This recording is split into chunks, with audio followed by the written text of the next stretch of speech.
Today's simulation, unplugging from the American dream. They sold you the standard formula. College loans. 50 hours a week, in a cubicle smelling of recycled air.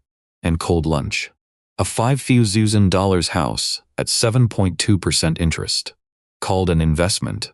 Finance the car. Lease the lifestyle. Subscribe to a manufacture adulthood before you can read the fine print. They called it the blueprint.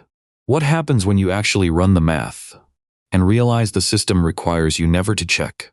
Let us observe the 7 stages of taking your life back. Level 1. The concrete trap. It is Thanksgiving. The table smells of gravy, candle wax, and 20 years of identical conversation. You are 24. Your chair is the same one you sat in at 9. The TV blares a football game nobody watches. Your father slides a manila envelope across the tablecloth. Inside, a glossy brochure for a 4-bedroom colonial 40 minutes out, topped with a personal check for $6,000. He smiles. He has planned this for 2 years. It is the down payment, he says. Rates are climbing. Get in now. You examine the brochure, photographed in warm autumn light. But in your head, the math runs cold. 5T1 $2,000 at 7.2% over 30 years. Total interest paid. $6 $1,000. You will pay for this house twice. Trading the best decades of your labor to a bank's ledger for wood and drywall in a zip code your father chose. You set the brochure down. You slide the check back. The silence is not a pause. It is a verdict. I appreciate it. But I'm not committing 30 years to a mortgage. Your father stares at you like an appliance, speaking a foreign language. Your mother studies her plate. The check sits between you like a retracted apology. You have committed your first act of financial treason. Against the script. Against the inherited architecture of success. At 3 a.m. in your apartment, doubt arrives on schedule. Maybe you miscalculated. Maybe you mistake stubbornness for wisdom. You open your laptop and run the numbers again. You have not miscalculated. You don't know yet that everything just unlocked. Not for a long time. Level 2. The Depreciation Engine. A Saturday morning in March. You stand on the warming asphalt of a used dealership, flanked by mattress stores. You told the salesman you weren't financing today. He has kept his distance since. Your coworker drives an $82,000 SUV on a 7-year loan at 9% APR. He praises the heated seats weekly. He has 4 years left and 0 equity. To him, a vehicle communicates status to strangers at intersections who forget you exist before the light turns green. You stop at a 2019 Honda Civic. 81,000 miles. Clean interior. 0 rust. Service records in the glove box. Asking price, $8,400. You pay $8,200 cash. Paperwork, 38 minutes. Driving home, you run the comparison. His SUV burns $15,000 a year in depreciation alone. At $940 a month over 7 years, he will bleed $78,000 for a machine he won't own, then sign again. Your car absorbed its hit years ago. Insurance and basic maintenance. That is the complete list. He texts a photo of his purple dashboard lighting from Vermont. He carries $6,000 in credit card debt at 22% interest and believes the reward points justify the balance. You eat lunch at your kitchen table. $11 in groceries. Your car sits outside. Paid for. You will never finance a vehicle again. Once you see what a monthly payment actually buys. Temporary approval from people who don't care about you. The desire evaporates permanently. You don't miss it. You genuinely don't. Level 3. The romance transaction. A Thursday evening across a marble table where the coffee is $14 and the menu is heavy cardstock. The ambient music is engineered to make you feel like you belong. The date across from you is articulate and comprehensively curated.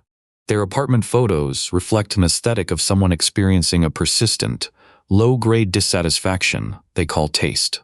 The first 15 minutes are pleasant. Then the script executes. What neighborhood? What car? Have you thought about buying? At minute 22 comes the wedding comment. She spent $4,000. Worth every penny. A beat later. What's your credit score? Mine is 812. You stare at the marble table. I want to be honest, you say. I'm not looking for a financial merger marketed as a relationship. The temperature drops physically. You endure 11 obligatory minutes, split the $28 bill down the middle, and walk out separately. On the train home, you feel no anger. They aren't a bad person. They are a product of the machine. They have internalized the system's financial prerequisites, auditing partners for their debt servicing capacity, dressed up as connection. You cook dinner at home, sleep without a balance. The love you want is cheaper, harder to find, and worth the wait. You just don't know how long yet. Level 4. The Social Exile. A Saturday evening in late October. Your phone lies face down on the kitchen counter for 4 hours. Not by accident. Because nothing on it requires your attention anymore.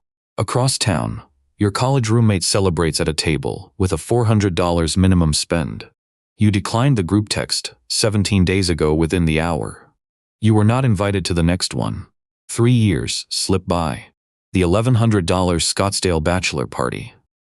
The group cabin split 11 ways, that still costs $400 a night. The unpriced birthday dinners, where someone orders the wine pairing and acts shocked by the split. You decline them all. No speeches. Just one quiet no at a time until attendance assumptions adjusted. The social cost isn't curiosity, it is distance. Your lack of debt is a mirror they didn't consent to look into. Every expense you skip silently interrogates the ones they blindly accept. They need you stressed so they can feel normal.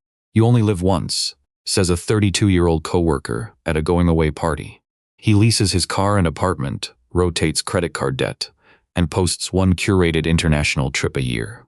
He has never calculated his net worth, because doing so would force him to stop.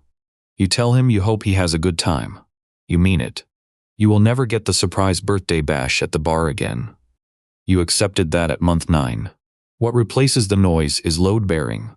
2 friendships with 0 performance required. Saturday night costs $11 in groceries. The silence stopped feeling like punishment long ago. Now it feels like oxygen. Level 5. The Time Merchant. Tuesday morning, 9:51 a.m. You sit in the HR director's office, on the 14th floor, overlooking a concrete parking structure. She slides the offer across her desk. Senior title. 33% pay increase. You read between the formatted lines.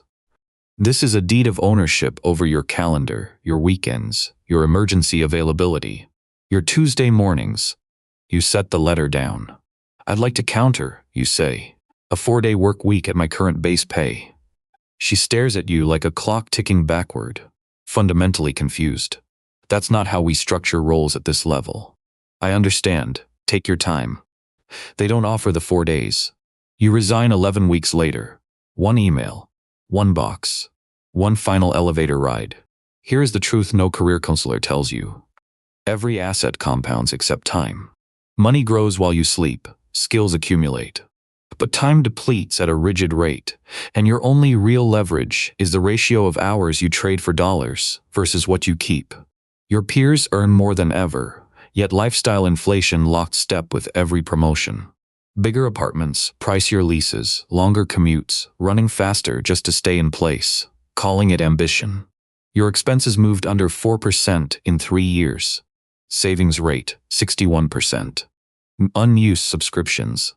No payments on anything. By year 3, your financial gap over the average 30-something is no longer a statistical margin. It's an entirely different reality. Real wealth isn't buying whatever you want. It is standing in an HR office on a Tuesday morning and declining what everyone else would take without breathing.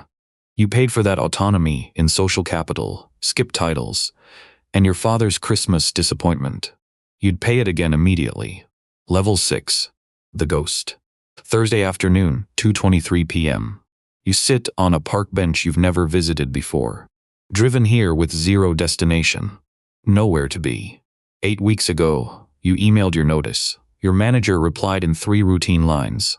You packed 1 box, took the elevator down, and sat in your parked car for 11 minutes, not crying, just absorbing the weight that you were never going back. At a conservative 4% withdrawal rate, your accounts cover your monthly baseline, with margin to spare. You hit the number. The figure you first scribbled at 26 and revised across 7 years. You didn't throw a party. You drank your usual coffee standing at the counter and walked home. The early weeks disorient you. Society has no slot for early exits. You aren't a student, an employee, elderly, retired, or visibly struggling.